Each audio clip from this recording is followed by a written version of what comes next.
Hello ಪ್ರಿಯ ವೀಕ್ಷಕರೇ, ಬನ್ನಿ ಇವತ್ತು ನಾವು ರುಚಿಯಾಗಿ ಹಾಗೂ ಸ್ವಾದಿಷ್ಟವಾದ ಕುಂಬಳಕಾಯಿ ಪಲ್ಯ ಯಾವ ರೀತಿ ಮಾಡೋದು ಅಂತ ನೋಡೋಣ. ಸಾಮಾನ್ಯವಾಗಿ ಎಲ್ಲರೂ ಸಹ ಒಂದಲ್ಲ ಒಂದ್ಸಲಿ ಟ್ರೈ ಮಾಡೇ ಇರ್ತೀರ. ಆದರೆ ನಾನು ತೋರಿಸಿರೋ ರೀತಿ ನೀವು ಒಂದ್ಸಲಿ ಟ್ರೈ ಮಾಡಿದ್ರೆ ನಿಜವಾಗ್ಲೂ ಮತ್ತೆ ಇದೇ ರೀತಿ ಮಾಡ್ಕೊಂಡು ತಿಂತೀರಾ, ಅಷ್ಟು ಚೆನ್ನಾಗಿರುತ್ತೆ. ಚಪಾತಿಗೆ, ದೋಸೆಗೆ ಎಲ್ಲದಕ್ಕೂ ಸಹ ಸೂಪರಾಗಿರುತ್ತೆ. ಹಾಗೂ ಯಾವುದೇ ಫಂಕ್ಷನ್ ಆದಾಗ ಸೈಡ್ ಡಿಶ್ ಆಗೂ ಸಹ ನೀವು ಇದನ್ನು ಮಾಡ್ಕೊಬೋದು. ಚಪಾತಿಗಂತೂ ತುಂಬ ಅಂದರೆ ತುಂಬ ಚೆನ್ನಾಗಿರುತ್ತೆ. ರೊಟ್ಟಿಗೂ ಸಹ ತುಂಬ ಚೆನ್ನಾಗಿರುತ್ತೆ. ಮೊದಲಿಗೆ ಸ್ಟವ್ ಅಂಟಿಸ್ಕೊಂಡು ಒಂದು ಬಾಣಲಿನ ಇಕ್ಕೋಬೇಕು. ನಂತರ ಒಂದು 3-4 ಸ್ಪೂನ್ ಅಡುಗೆ ಎಣ್ಣೆನ ಸೇರಿಸಿ, ಅದು ಎಣ್ಣೆ ಸ್ವಲ್ಪ ಬಿಸಿ ಆದಮೇಲೆ 1 ಟೇಬಲ್ ಸ್ಪೂನಷ್ಟು ಸಾಸಿವೆ, 1 ಟೇಬಲ್ ಸ್ಪೂನಷ್ಟು ಜೀರಿಗೆ, ಇವೆಲ್ಲ ಸಹ ಚಿಟಪಟ ಅನ್ನಬೇಕು. ಕಡಲೆಬೇಳೆ ನಾನು 1-2 ಸ್ಪೂನಷ್ಟು ಸೇರಿಸ್ತಾ ಇದ್ದೀನಿ, ಯಾಕೆಂದರೆ ಇದಕ್ಕೆ ಬೇರೆ ಯಾವುದೇ ರೀತಿ ಕಾಳು ಸೇರಿಸ್ತಾ ಇಲ್ಲ, ಅದಕ್ಕೋಸ್ಕರ ಚೆನ್ನಾಗಿರಲಿ ಪಲ್ಯ ಟೇಸ್ಟು ಅಂತ. ಉದ್ದಿನಬೇಳೆ 1 ಟೇಬಲ್ ಸ್ಪೂನಷ್ಟು, ಇನ್ನೂ ಸ್ವಲ್ಪ ರಫಾಗಿ ಜಜ್ಕೊಂಡಿರೋಂತಹ 5-6 ಎಸಳು ಬೆಳ್ಳುಳ್ಳಿ, ಇವೆಲ್ಲ ಸಹ ಎಣ್ಣೆಯಲ್ಲಿ ನಮಗೆ ಸ್ವಲ್ಪ ಕ್ರಿಸ್ಪಿನೆಸ್ ಆಗಬೇಕು. ಸಾಸಿವೆ ಜೀರಿಗೆ ಚಿಟಪಟ ಅನ್ನಬೇಕು. ಈಗ ಆಲ್ಮೋಸ್ಟ್ ನಮಗಿದು ಒಂದು ಹಂತಕ್ಕೆ ಸ್ವಲ್ಪ ಫ್ರೈ ಆಗಿದೆ ಎಣ್ಣೆಯಲ್ಲಿ. ಇದಕ್ಕೆ ಕರಿಬೇವು ಸೇರಿಸಬೇಕು. ಕರಿಬೇವು ಸಹ ಸ್ವಲ್ಪ ಚಿಟಪಟ ಅನ್ನಬೇಕು.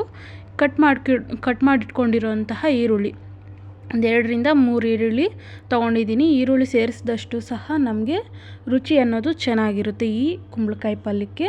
ಕುಂಬಳಕಾಯಿ ಸ್ವಲ್ಪ ಹಸಿದು ಎಳೆದಾದರೆ ತುಂಬ ಚೆನ್ನಾಗಿರುತ್ತೆ. ರುಚಿ ಅಂತೂ ಅದ್ಭುತವಾಗಿರುತ್ತೆ, ಈಸಿಯಾಗಿ ಮಾಡ್ಬೋದು. ಈರುಳ್ಳಿ ಅರ್ಧ ಕುಕ್ ಆದಮೇಲೆ ನಾವು ಇದಕ್ಕೆ ಸ್ವಲ್ಪ ರಫಾಗಿ ಮಿಕ್ಸಿಯಲ್ಲಿ ಈ ರೀತಿ ತರಿಯಾಗಿ ರುಬ್ಕೊಂಡಿರಬೇಕು.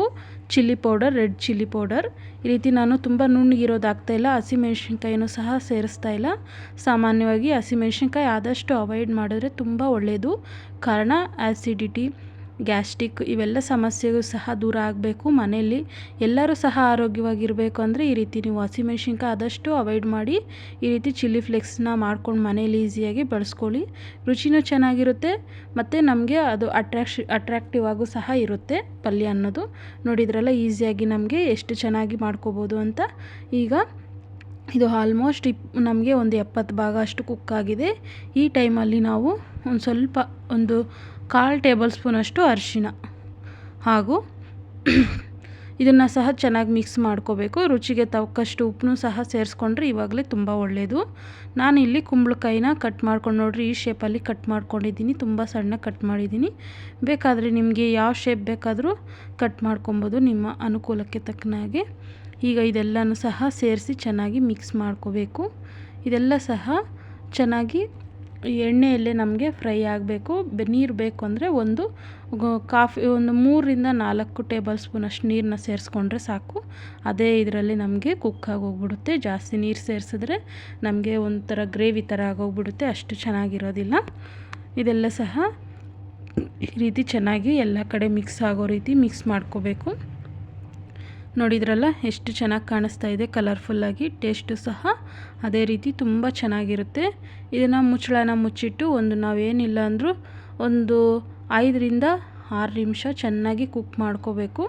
ಅದು ಸಹ ಆವಾಗವಾಗ ಮುಚ್ಚಳ ತೆಗೆದು ಮಿಕ್ಸ್ ಮಾಡ್ಕೊಳ್ತಾ ಇರಬೇಕು, ಇಲ್ಲಾಂದರೆ ತಳ ಅಂಟೋ ಚಾನ್ಸಸ್ ತುಂಬ ಇರುತ್ತೆ.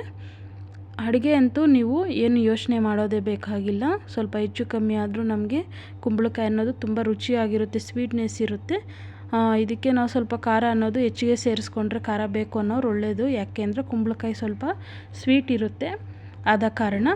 ಈಗ ಆಲ್ಮೋಸ್ಟ್ ನಮಗೆ ಈ ಎಲ್ಲ ಪದಾರ್ಥಗಳನ್ನ ಸೇರಿಸಿದ್ದೀವಿ. ಕೊನೆಯದಾಗಿ ಕೊತ್ತಂಬರಿ ಹಾಗೂ ಹಸಿ ತೆಂಗಿನಕಾಯಿ ತುರಿನ ಸೇರಿಸ್ಕೊಂಡ್ರೆ ಸಾಕು. ಅದು ಕೊನೆಯಲ್ಲಿ ನಾವು ಸ್ಟವ್ ಆಫ್ ಮಾಡ್ತೀವಿ, ಇನ್ನೇನು ಅಡುಗೆ ಆಗಿದೆ ಅನ್ನೋವಾಗ ಹಾಕ್ಕೊಂಡ್ರೆ ಆಗುತ್ತೆ. ಈಗ ಇದನ್ನೆಲ್ಲ ಒಂದ್ಸಲಿ ಚೆನ್ನಾಗಿ ಉಪ್ಪು ಎಲ್ಲ ಸಹ ಇದಕ್ಕೂ ಅಂಟೋ ರೀತಿ ಚೆನ್ನಾಗಿ ಮಿಕ್ಸ್ ಮಾಡಿಕೊಂಡು ಒಂದು ಸ್ವಲ್ಪ ನೀರನ್ನ ಸೇರಿಸಿ, ನಾನು ಜಾಸ್ತಿ ನೀರನ್ನ ಸೇರಿಸ್ತಾ ಇಲ್ಲ, ನೀವು ನೋಡ್ತಿರ್ಬೋದು, ಒಂದು 3 ಟೇಬಲ್ ಸ್ಪೂನಷ್ಟು ಮಾತ್ರ ನೀರನ್ನ ಸೇರಿಸಿದ್ದೀನಿ. ಈಗ ಪ್ಲೇಟ್ನ ಮುಚ್ಚಿಡ್ತಾ ಇದ್ದೀನಿ. ಈ ರೀತಿ ಒಂದು 5 ನಿಮಿಷ ಬಿಟ್ಟು ನೋಡಿ, ಆವಾಗವಾಗ ತೆಗೆದು ನಾವು ಮಿಕ್ಸ್ ಮಾಡ್ಕೋಬೇಕಾಗುತ್ತೆ, ಒಂದೇ ಸಮ ಹಾಗೆ ಬಿಡಬಾರ್ದು. ನೋಡಿದ್ರಲ್ಲ ಎಷ್ಟು ಸ್ಮೂತ್ ಆಗಿದೆ ಅಂತ. ಕುಂಬಳಕಾಯಿ ಅನ್ನೋದು ತುಂಬ ಸ್ಮೂತಾಗಿರುತ್ತೆ, ಅದು ಬಿಸಿಗೆ ಎಷ್ಟು ಬೇಗ ಕರಗೋಗುತ್ತೆ ಅಂದರೆ ಇದರಲ್ಲಿ ಸ್ವೀಟ್ ಸಹ ಮಾಡ್ಕೊಬೋದು. ಸ್ವೀಟು ಸಹ ಅಷ್ಟೇ ಚೆನ್ನಾಗಿರುತ್ತೆ. ನಿಮಗೆ ಈ ರೆಸಿಪಿ ಇಷ್ಟ ಆಗಿದೆ ಅಂದ್ಕೊಂಡಿದ್ದೀನಿ. ನೋಡಿದ್ರಲ್ಲ ವೀಕ್ಷಕರೇ, ಎಷ್ಟು ಈಸಿಯಾಗಿ ಎಷ್ಟು ರುಚಿಯಾಗಿ ಮಾಡ್ಕೊಬೋದು ಅಂತ. ಇನ್ಸ್ಟೆಂಟಾಗಿ ನೀವು ಏನೇ ಫಂಕ್ಷನ್ ಆಗಲಿ ಅಥವಾ ಬೇಗ ಮಾಡ್ಕೊಬೇಕು ಪಲ್ಯ ಅನ್ನೋರು ಈ ರೀತಿ ಮಾಡಿಕೊಂಡ್ರೆ ತುಂಬ ಚೆನ್ನಾಗಿರುತ್ತೆ. ಈಗ ರೆಸಿಪಿ ಅನ್ನೋದು ನಮಗೆ ರೆಡಿಯಾಗಿದೆ, ಬೆಂದಿದೆ. ಆಲ್ಮೋಸ್ಟ್ ನಮಗೆ ಇದು ಕುಕ್ ಆಗಿದೆ. ಈಗ ಕೊನೆಯದಾಗಿ ನಾನು ಕೊತ್ತಂಬರಿ ಸೊಪ್ಪು ಹಾಗೂ ತೆಂಗಿನಕಾಯಿ ತುರಿನ ಸೇರಿಸಿ ಚೆನ್ನಾಗಿ ಮಿಕ್ಸ್ ಮಾಡ್ತಾಯಿದ್ದೀನಿ. ಈಗ ಇದಕ್ಕೆ ಇನ್ನೇನು ಸೇರಿಸೋದು ಬೇಕಾಗಿಲ್ಲ. ನಮಗೆ ರೆಸಿಪಿ ಅನ್ನೋದು ರೆಡಿಯಾಗಿದೆ. ಚಪಾತಿ ಕುಂಬಳಕಾಯಿ ಪಲ್ಯ ಜೊತೆ ತಿಂತಾಯಿದ್ರೆ ತುಂಬ ರುಚಿಯಾಗಿರುತ್ತೆ. ವೀಕ್ಷಕರೇ, ನಿಮಗೂ ಸಹ ಈ ರೆಸಿಪಿ ಇಷ್ಟ ಆಗಿದ್ದರೆ ದಯವಿಟ್ಟು ಲೈಕ್ ಮಾಡಿ, ಶೇರ್ ಮಾಡಿ, ಕಾಮೆಂಟ್ ಮಾಡಿ ಹಾಗೂ ತಪ್ಪದೆ ನಮ್ಮ ಚಾನಲ್ನ ಸಬ್ಸ್ಕ್ರೈಬ್ ಮಾಡಿಕೊಂಡು ಸಪೋರ್ಟ್ ಮಾಡಿ ಅಂತ ಕೇಳ್ತಾ, ಮತ್ತೊಂದು ರುಚಿಯಾದ ಅಡುಗೆ ಜೊತೆಗೆ ಮತ್ತೊಮ್ಮೆ ಭೇಟಿ ಮಾಡ್ತೀನಿ. ಅಲ್ಲಿವರೆಗೂ ಸಹ ನಿಮ್ಮೆಲ್ಲರಿಗೂ ತುಂಬು ಹೃದಯದ ಧನ್ಯವಾದಗಳು.